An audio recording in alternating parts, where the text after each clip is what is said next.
Aujourd'hui, on veut que les gens arrêtent de dire « Ah tiens, c'est un handicapé ». Non, ce n'est pas un handicapé, c'est avant tout une personne.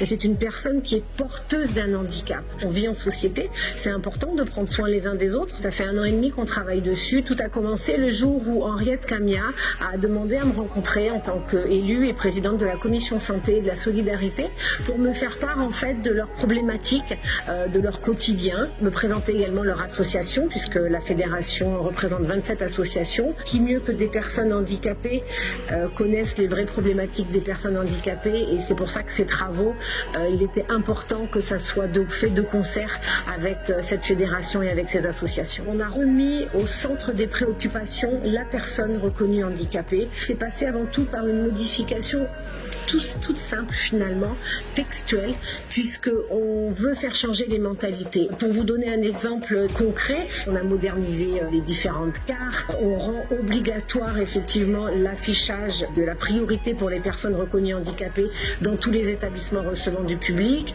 On a proposé également de changer les logos. On est une terre d'accueil, on reçoit beaucoup de touristes. Et aujourd'hui, pour les touristes qui sont des personnes reconnues handicapées, il n'y a pas grand-chose finalement qui est fait pour eux, et on aimerait pouvoir leur proposer des cartes d'accès prioritaire, des cartes de parking également, où on est venu un petit peu moderniser tous ces textes qui étaient pour la plupart très anciens.